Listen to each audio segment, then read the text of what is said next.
दोस्तों जय मसीह। मैं पास्टर डैनियल राज आप सभी को प्रभु यीशु मसीह के नाम में स्वागत करता हूं इस वीडियो को देखने के लिए।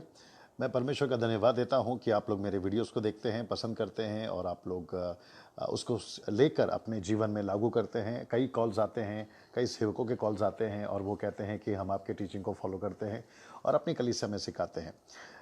इस वक्त में जब आपने इस वीडियो को ऑन किया होगा तो आपने ऊपर पढ़ा होगा, क्या हम सताव से डर गए हैं। टॉपिक का नाम है क्या हम सताव से डर गए हैं। जी हाँ, मैं उसके ऊपर थोड़ी देर आपसे बात करना चाहता हूँ और मैं आपको परमेश्वर के वचन से उत्साहित करना चाहता हूँ। दोस्तों, मैं समझता हूँ कि जब हम यीशु में आए थे तो हमें पहले से ये बात को समझ लेना चाहिए था कि जब हम यीशु के लिए हाँ कहते हैं तो संसार के लिए ना कहते हैं। Yes to Jesus means no to the world. यीशु के लिए हाँ का मतलब है शैतान के लिए ना है। ये बात हमारे दिमाग में पहले से आ जानी चाहिए थी। दूसरी चीज़, मुझे दुख है इस बात का कि आजकल के जो प्रचारक हैं, किसी को जज ना करते हुए, किसी की आलोचना ना करते हुए, आजकल के जो प्रचारक हैं, चाहे वो टीवी के माध्यम से या बड़े बड़े मंचों के माध्यम से या कलीसियाओं के माध्यम से या यूट्यूब के माध्यम से, वो ये नहीं बोल पा रहे हैं, कहीं उनसे गलतियां हो रही है, वो ये नहीं बोल पा रहे हैं कि मसीह के लिए दुख उठाना ये स्वाभाविक है। मतलब जिस दिन हम प्रभु में आ गए थे तो उसी दिन से हमारे दिमाग में हमारा ये जो माइंड सेटअप है ये हो जाना चाहिए कि हमने मसीह के लिए दुख उठाना ज़रूरी है। क्लेश आएगा, सताव आएगा, प्रभु यीशु के लिए लोग आपको सताएंगे, यहाँ तक कि आपको मार पड़ेगी, यहाँ तक कि आपको घर से निकाल दिया जाएगा, यहाँ तक कि आपको पंचायत से, सोसाइटी से, गांव से, आपके घर मोहल्ले से, आपके क्या कहते हैं परिवार से, रिलेटिव से, यहाँ तक कि आपके नौकरी के जगह से, आपके ऑफिस से, आपके बिजनेस पार्टनर की तरफ से आपको निकाल दिया जाएगा, या दूसरे शब्दों में आपका तिरस्कार किया जाएगा, आपको नकारा जाएगा। ये स्वाभाविक है और ये बुनियादी शिक्षाएं यीशु मसीह की है, जो यीशु मसीह ने अपने जीवन काल में, जब उनके पास में उनके 11-12 चेले थे, तभी उन्होंने ये बात को सिद्ध कर दिया था कि आपको सताव आएगा, मेरे कारण आपको दुख उठाना पड़ेगा। लेकिन मुझे अभी जो 21 सदी की मॉडर्न कलीसियाएं हैं, मैं उस बात को नहीं समझ पा रहा हूं कि ये प्रचार कलीसिया में क्यों नहीं होता है कि आपको सताव आएगा। ये प्रचार क्यों नहीं होता है कि आपको यीशु मसीह के लिए मार पड़ेगी। ये प्रचार के ऊपर ध्यान क्यों नहीं दिया जाता है कि आपको दुख उठाने के लिए तैयार होना है। बजाय इसके वो ये सिखाते हैं कि आपको आशीष कैसे मिलेगी, आप उन्नति कैसे करोगे, आपका घर अगर 1 BHK है तो 2 BHK कैसे हो जाएगा, झोपड़े से आप बंगले में कैसे आ जाओगे, आपकी नौकरी परमानेंट हो जाएगी, आपके पॉकेट में पैसे आ जाएंगे, आपका फ़ोन रिचार्ज हो जाएगा, आपके दांत अगर चांदी और लोहे के हैं तो वो सोने का हो जाएगा, आपके हाथ में गोल्ड का डस्ट आ जाएगा, आपके हाथ में मोतियाँ आ जाएंगी, आपके हाथ में तेल आ जाएगा। I mean, ये सारी चीज़ें, आपके नोट अगर 500 के 2000 के हैं तो वो डबल कैसे हो जाएगा। ये ना करते हुए, ये बातों पर ध्यान ना देते हुए, अगर उनको ये सिखाया जाए कि मसीह के लिए दुख उठाना है, प्रभु के लिए दुख उठाना है, मैं समझता हूं कि बड़े से बड़ी हम सिपाही सेना प्रभु के राज्य के लिए खड़ी कर सकते हैं, जो परमेश्वर के सुसमाचार को शहरों में जाकर सुना सके। कुछ वचन मैं आपके बीच में रखने जा रहा हूं, बड़े ध्यान से सुनिएगा। और मैं वीडियो तब बनाता हूं जब परमेश्वर की अगुवाई होती है। मैं प्रचार तब करता हूं वीडियो के यूट्यूब के ऊपर जब परमेश्वर की आत्मा बताती है। और इस वक्त में इस अच्छे टॉपिक के साथ मैं आपके बीच में आया हूं और वापस कहता हूं, टॉपिक है क्या हम क्लेश से डर गए हैं, क्या हम सताव से डर गए हैं। ये टॉपिक मेरा है, बड़े ध्यान से सुनिएगा। मेरे पास में परमेश्वर का कुछ वचन है जो मैं आपके लिए पढ़ना चाहूँगा। लूका की किताब उसका 14 अध्याय वचन 25 से। आइए सुनते हैं यहाँ पर क्या लिखा है। जब भीड़, क्षमा करें, जब बड़ी भीड़ उसके साथ जा रही थी तो उसने पीछे मुड़कर उनसे कहा। याद रखिए, यीशु के पीछे बड़ी भीड़ जब आ रही थी तो यीशु ने पीछे मुड़कर उनसे कहा। अक्सर ऐसा होता है कि जब भीड़ आती है, हम चाहते हैं कि ऐसी भीड़ आती रहे। आपके चर्च में, आपके क्रूसेड में, आपके कन्वेंशन में, आपके मीटिंग्स में, आपके ऑडिटोरियम में, आपके वर्शिप कॉन्सर्ट में जब भीड़ आती है, हम जैसे सेवक, हम जैसे वर्शिपर्स, हम जैसे बाइबल टीचर्स, हम जैसे क्रूसेड स्पीकर चाहते भीड़ आए। ये गलत नहीं है, लेकिन याद रखो कौन सी भीड़। यीशु ने यहां पर कहा, पीछे मुड़कर उनसे कहा, यदि कोई मेरे पास आए और अपने पिता, अपने माता और अपने पत्नी और अपने बच्चों और अपने भाइयों बहनों वरन अपने प्राण को भी यदि आप प्रिय ना जाने तो वह मेरा चेला नहीं हो सकता। इसका मतलब है कि यीशु ने कहा, मुझे ऐसी भीड़ नहीं चाहिए जो खुद के लिए जीती है, मुझे ऐसी भीड़ चाहिए जो मेरे लिए जीती है। ये आपको समझना बहुत जरूरी है। जानते हो क्यों? क्योंकि हम अपने लिए नहीं आए हैं प्रभु के पास, हम प्रभु के लिए आए हैं प्रभु के पास। हम अपनी इच्छाओं को पूरा करने के लिए प्रभु के पास नहीं आते हैं। परमेश्वर का वचन बिल्कुल स्पष्ट कहता है, जो कि मैं समझता पढ़ने की आवश्यकता नहीं है, आपको पता होगा। मत्ती 6:33 वहां लिखा है, पहले उसके राज्य और धार्मिकता की खोज करें, आपको सब चीजें मिल जाएगी। इंग्लिश वर्ड कहता है it will added into you, मतलब वो ऑटोमेटिकली ऐड हो जाएगा, आपके साथ जुड़ जाएगा। तो जो चीजें परमेश्वर ने पहले से दे दी है, हम उसके पीछे नहीं भागे। देखिए, आपका काम क्या है? आप प्रभु का काम करें। प्रभु का काम है आपका काम करें। आपका काम है प्रभु का घर बनाए। आपका काम है आप प्रभु का घर बनाए, प्रभु आपका घर बनाएगा। अगर हम ये कंसेप्शन को समझ गए, ये छोटी सी बात को समझ गए, तो मैं समझता हूं कि हम परमेश्वर के काम को पहले कर पाएंगे और बड़ी जोरों से और बड़ी आशीषित होकर कर पाएंगे। अब जब मुझे आप देख रहे हैं अभी, तो मैं समझता हूं कि मैं गरीब नहीं दिख रहा हूं आपको, मैं बीमार नहीं दिख रहा हूं आपको, मेरे पास में कुछ नहीं है, ऐसा बात नहीं है। परमेश्वर का काम करते चले जाइए, परमेश्वर आपको हर चीजों से आशीष देता चला जाएगा ना। मैं चाहता हूं कि एक ऐसे व्यक्ति से मैं आपको मिलाऊं जिसने दुख उठाने में, मतलब क्लेश उठाने में, सताव को सहने में, मैं समझता हूं कि हम उसके कंपेयर में किसी को नहीं रख पाएंगे। यीशु के उठा लिए जाने के बाद, जो यीशु का बहुत ही पसंदीदा चेला था, जिसका नाम है पौलुस, उस व्यक्ति ने, आइए सुनते हैं क्या कहा। उसने प्रेरितों की किताब उसका 14 अध्याय, उसने वचन 23 में, क्षमा करें 22 में, आइए सुनते उसने क्या कहा। उसने कहा, ध्यान से सुनिए, और अपने चेले के मन को, क्षमा करें, अपने चेलों के मन को स्थिर करते रहे और यह उपदेश देते थे। याद रखिए, ये उपदेश देते थे कि विश्वास में बने रहो, और ये कहते थे हमें बड़े क्लेश उठाकर परमेश्वर के राज्य में प्रवेश करना है। आपने सुना? मैं रिपीट करता हूं, वो कहता है कि हमें बड़े क्लेश उठाकर परमेश्वर के राज्य में प्रवेश करना होगा। एक छोटी सी चीज मैं आपको बीच में रखना चाहता हूं इस वचन के माध्यम से। जब हम अविश्वासी थे तब भी हम मुसीबत में थे, आज हम प्रभु में हैं तब भी मुसीबत में हैं। जब हम अविश्वासी थे तब भी हम बीमार होते थे, आज हम प्रभु में हैं तब भी बीमार होते हैं। जब हम अविश्वासी थे तभी भी कर्जा था, आज हम प्रभु में हैं तभी भी कर्जा है। जब हम अविश्वासी थे तभी भी हमें भूतों से, दुष्ट आत्माओं से, जादू टोनाओं से डर लगता था, आज हम मसीह में हैं तो भी हम डर रहे हैं इन सभी चीज़ों से। जब हम अविश्वासी थे हम घबरा जाते थे, आज हम मसीह में हैं तो भी हम घबरा जाते हैं। मैंने कितने मसीहों को देखा, जितने सेवक यहाँ मुझे सुन रहे होंगे और जितने चर्च के सदस्य मुझे सुन रहे होंगे, आप मेरी बातों से सहमत होंगे। हमने कितनी बार पास्टरों को फोन करके बोला है, पास्टर जी हमारे लिए प्रार्थना करिए, हमको रात को नींद नहीं आती। यही सिलसिला तो अविश्वासी के टाइम पर भी था। हमने कितनी बार कहा है चर्च में पास्टर के पास जाकर, मेरे लिए उपवास प्रार्थना करिए, मुझे रात को बुरे बुरे सपने आते हैं, मुझे घर में कोई घूमता हुआ दिखता है, मुझे जो है डर लगता है। जब आप अविश्वासी थे तो यही सब तो आप करते थे। फिर मेरा प्रश्न उठता है कि जब आप अविश्वासी थे वही जीवन है, आज विश्वासी है वही जीवन है, तो फर्क क्या हुआ? फिर आप मसीह में आकर आप बदल कहां गए? जबकि बाइबल ऐसा नहीं है, यीशु का संदेश ऐसा नहीं है। जबकि 2 कुरिन्थियों 5:17 कहता है जो कोई मसीह में है वो नई सृष्टि है, पुरानी बातें बीत गई। अब आपको समझना होगा कि आपका पुराना जीवन अभी भी आपके साथ क्यों चल रहा है। उसका एक ही वजह है, बड़ा वजह है, और यही मात्र एक वजह है कि आप परमेश्वर के लिए काम नहीं कर रहे हो। क्योंकि जब परमेश्वर का काम करोगे तो आपको दुख उठाना होगा, आपको क्लेश आएगा, लेकिन आप ये भूल जाते हो कि उसके क्लेश में उसका अनुग्रह बहुत ज्यादा आता है, उसके सेवकाई में उसका मदद ज्यादा आता है, उसके सेवकाई में उसकी हर जो आपकी जरूरत है वो परमेश्वर पूरा करता है। हम ये पार्ट को भूल जाते हैं ना। क्योंकि मुझे आपका जो ये वीडियो है उसको ज्यादा लंबा नहीं खींचना है, मैं चाहता हूं कि एक और वचन को हम पढ़ते हैं, फिर कुछ बातें बताकर मैं समाप्ति की तरफ जाऊंगा। 2 कुरिन्थियों की किताब उसका 11वां अध्याय, और आपको मैं पढ़ना चाहूंगा वचन 22 से, क्षमा करें 23 से। आइए सुनते हैं 2 कुरिन्थियों 11 अध्याय वचन 23 से, बड़े ध्यान से सुनिएगा। क्या वे ही मसीह के सेवक हैं? पौलुस पूछ रहा है, क्या वे ही मसीह के सेवक हैं? आगे सुनिए, वह कहता है मैं पागल के समान कहता हूं, मैं उनसे बढ़कर हूं। जानते हो किस किस चीज में? आइए सुनते हैं, शब्द को बड़े ध्यान से सुनिएगा। वो कहता है मैं उनसे बढ़कर हूं, अधिक परिश्रम करने में, बार बार कैद होने में, कोड़े खाने में, बार बार मृत्यु के जोखिमों में। 5 बार मैंने यहूदियों के हाथ से 39 कोड़े खाए हैं। वचन 25 कहता है 3 बार मैंने बेतें खाई हैं, 1 बार मुझ पर पथराव किया गया, 3 बार जहाज जिस पर मैं चढ़ा था वो टूट गई, और 1 रात मैंने समंदर में काटा है।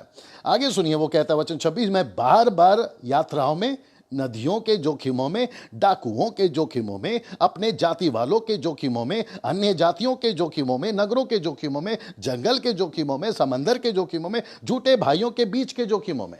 इसका मतलब है कि पौलुस ने जब सेवा शुरू करी थी तो उसने ये नहीं कहा कि मैंने गाड़ी पाली, बंगला पाली, आशीष पाली, मेरे हाथ में डस्ट आता है गोल्ड का, मेरे हाथ में मोती आते हैं, मेरे हाथ में तेल आता है। उसने ये नहीं कहा, उसने कहा मैंने दुख उठाया है, उसने ये कहा कि मैंने परिश्रम उठाया। यहां तक कि वो कहता है मैं कितनी बार तो समंदर में काटा। आप कभी सोच सकते हैं कि जब आप जंगल में हैं, जो कि अभी हम एक जंगल में थे, इंडिया का जो सबसे बड़ा क्या कहते हैं उसको, नेशनल पार्क है, जंगल है जिसको हम कहते हैं कान्हा। वहां पर जब हम थे तो हम थोड़ी देर के लिए सोच रहे थे कि अगर हम गाड़ी से उतर गए और जंगल में भटक गए तो न जाने कितनी तकलीफें हमें आ सकती है। जानवर खा सकता है, डाकू लूट सकते हैं, हम लूट सकते हैं, हमारा कत्ल हो सकता है। ये सारी चीजों के लिए उसने क्यों चुनाव किया? क्योंकि वो यीशु के पीछे चला। ये शर्तें थी उन दिनों में। पत्रस की अगर आप बात करोगे, दूसरा प्रेरितों की किताब 2 अध्याय वचन 37, 38, 39, 43 तक अगर आप पढ़ोगे तो पत्रस ने एक भी जगह पे नहीं कहा कि अगर आप यीशु मसीह में आओगे तो आपका सब कुछ अच्छा हो जाएगा। उसने ये कहा कि आपको टेढ़ी जाति से बचे रहना है, आपको संसार से बचे रहना है, आपको पाप से बचे रहना। यहां तक कि यीशु के प्रचार में भी कभी नहीं था, यीशु ने कभी नहीं कहा कि आपका सब ठीक हो जाएगा, आपका पानी का, आपका कुआं जो है उसमें पानी लबालब भर जाएगा, आपका जो खेत में अनाज है वो बिल्कुल अच्छा उगेगा। ऐसा यीशु ने कभी नहीं कहा। यीशु ने कहा जो कोई मेरे पीछे आता है उसे अपना क्रूस उठाना होगा। मुझे जीसस क्राइस्ट, मुझे दिक्कत है इस बात की कि आज के जो प्रचारक हैं, जो फेसबुक के ऊपर, यूट्यूब के ऊपर, व्हाट्सएप के माध्यम से ऐसा प्रचार कर रहे हैं कि अगर आप एक बार यीशु में आ जाओगे तो आपका सब कुछ ठीक हो जाएगा। तो मैं पूछना चाहता हूं उस 2 BHK का मैं क्या करूं अगर वो 2 BHK और मेरा जीवन परमेश्वर के काम नहीं आ रहा है? मैं उस बंगले का, उस गाड़ी का, उस ऑडी का, BMW का क्या करूं अगर वो गाड़ी परमेश्वर के काम नहीं आ रही है? और एक तरफ प्रतिदिन लाखों लोग नाश हो रहे हैं, कलीसिया नहीं बढ़ रही है, वहीं की वहीं है, एक्टिविटीज बहुत हो रही है, हम बचे हुओं को ही बीच में काम कर रहे हैं, चाहे वो मीटिंग्स हो, क्रूसेड्स हो, कॉन्सर्ट्स हो, टिकटें बेचना हो, पैसे कमाना हो, वर्शिप की एल्बम बेचना हो, हम उन्हीं के बीच में जा रहे हैं। लेकिन अभी भी 2018 नहीं, 2019 चल रहा है, अभी भी हम 3 से 4% के माइनॉरिटी में हैं। आप ये क्यों नहीं सोचते हैं? अच्छा, दूसरी चीज जो कि मैंने शुरू में कहा, क्या हम क्लेश से डर गए हैं? क्या हम सताव से डर गए हैं? मुझे नहीं समझ में आता है कि आज जो सताव है, अगर आपने अभी पढ़ा होगा, उन दिनों के कंपेयर में आज का सताव तो कुछ भी नहीं है। जो कि मेरी भाषा में अगर कहूं तो ये तो चिल्लर है। अगर आपने कभी सुना होगा हैदराबादी भाषा में, ये तो चिल्लर है। इसको कहते हैं स्ट्रीट फाइट, मतलब सड़कों की लड़ाई। आपको थप्पड़ मारा, आपने मोर्चा निकाल दिया, आपके पास्टर को जेल में डाला, आपने मोर्चा निकाल दिया, आपका कलीसिया को तोड़ दिया, सामान तोड़ दिया, आपने मोर्चा निकाल दिया। मुझे नहीं समझ में आता यीशु ने कब कहा मोर्चा निकालने के लिए? चलो ठीक है, आप मोर्चा निकालते हो, आप धरना करते हो, आप शहरों को, रास्तों को ब्लॉक करते हो। मेरा एक प्रश्न है, उससे होगा क्या? आप कहीं ये तो नहीं कहना चाहते हो कि सरकार या जो भी पॉलिटिशियन पार्टी है, आप हमको आराम से सेवा करने दीजिए, आप भी रहो, हम भी रहेंगे? भाई साहब, ये नहीं हो पाएगा, क्योंकि यीशु मसीह ने कहा है उनके बीच में जाकर वचन सुनाओ। अगर आप उनके बीच में जाके वचन सुनाओगे तो आप उनको ये जरूर कहोगे कि सर, आप जो कर रहे हैं गलत है। यूट्यूब पे मैं हर चीज नहीं बोल सकता हूं, आप लोग आगे समझदार हैं, तो आपको उनको बोलना ही पड़ेगा। जब आप उनके चीजों को गलत कहोगे तो सताव आएगा ना भैया। फिर आप कैसे अपेक्षा कर सकते हो सरकार से कि आपको सारी चीजें सुकून से मिलेगी, आप भी जियो, हम भी जिएंगे? भैया, ये क्लब नहीं है ना, ये यीशु मसीह की सेवा है, जहां पर आपको उनके बीच में जाके प्रचार करना ही होगा। यीशु ने नहीं कहा कि अगर तुमने मुझे अपना लिया तो संसार तुमसे नफरत करेगा। बाइबल कहती है कि जिसमें प्रभु है उसमें संसार का प्रेम नहीं है, जिसमें संसार का प्रेम है उसमें प्रभु का प्रेम नहीं है। आप ये क्यों नहीं समझते? और क्या सिखा रहे आज के मसीहों को, आज के जवानों को? तैयार करिए ना प्रभु के काम के लिए, उनको कहिए दुख उठाए। अगर वो मरते हैं तो मरने दीजिए ना, परमेश्वर के राज्य के लिए। यही तो हुआ था बाइबल के अंदर। अगर कहीं पे थप्पड़ पड़ती है, अगर आप कंपेयर करोगे पहली सदी में जो लोग शहीद हुए हैं, जो कलीसिया को पीटा गया है, आरी से चीरा गया है, याकूब का तो गर्दन काटा गया है और स्टीफन को पत्थर से मारा गया है। आज ये नहीं हो रहा ना साहब। आपको थोड़ी सी तकलीफ होती है, आप जेल, अरे भैया जेल जाने में क्या तकलीफ है बताइए। यहां तक कि यीशु मसीह ने खुद कहा है कि तुम मेरे कारण जेल में जाओगे। आप ये क्यों नहीं समझते हो? आपको अगर पत्थर से पीटा जाता है तो मार खा लीजिए ना। अगर ये परमेश्वर की मर्जी है तो होने दीजिए। अगर नेहरू जी ने क्या कहा था कि मसीहों को हाथ मत लगाओ, क्योंकि इनको जितना हाथ लगाओगे ये उतना फैलेंगे। ये नेहरू जी को समझ में आ गया, आज के सेवकों को क्यों नहीं समझ में आ रहा साहब? अब सोच के देखिए। मैं फिर कहूंगा, क्या हम क्लेश से डर गए? एक आखिरी चीज मैं समाप्ति की तरफ जाऊंगा। मैं फिर कहता हूं कि आपको क्लेश से डरना नहीं है। प्रकाशित वाक्य की किताब उसका 21वां अध्याय और वचन 8, देखिए यहां पर जो शब्द है, बड़े ध्यान से सुनिएगा। यहां पे लिस्ट तैयार हो रही है कि जिसका नाम जीवन की पुस्तक में नहीं है वो कौन कौन है जो नरक जाएंगे, जिसको कहते हैं दूसरी मृत्यु, आग की झील। आइए सुनते हैं वो कौन कौन है। सबसे पहला, बड़े ध्यान से सुनिएगा, सबसे पहला, परंतु डरपोकों और अविश्वासियों और घिनौनों और हत्यारों, व्यभिचारियों, टोनों, मूर्ति पूजकों, सब झूठ को भाग उस झील में मिलेगा जो आग में और गंधक में जलती रहेगी। यह दूसरी मृत्यु है। मतलब जिसका नाम जीवन की पुस्तक में नहीं है, मेमने के पुस्तक में नहीं है, लेकिन यहां पे कैटेगरी में पहला नाम किसका है? डरपोक। मेरा प्रश्न है प्रभु से, और यहां पे जब आप सुन रहे तो आत्मिक बातें जरा सुनिएगा। मैंने प्रभु से पूछा, प्रभु ये कौन से डरपोक हैं?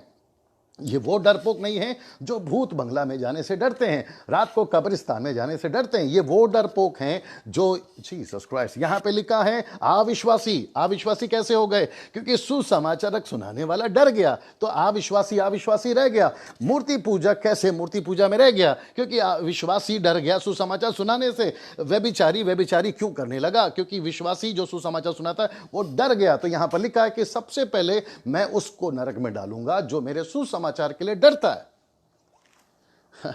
यीशु ने खुद कहा है, अगर तुम यहां पृथ्वी पे मुझे सबके सामने इनकार करोगे तो मैं पिता के सामने तुम्हारा इनकार करूंगा।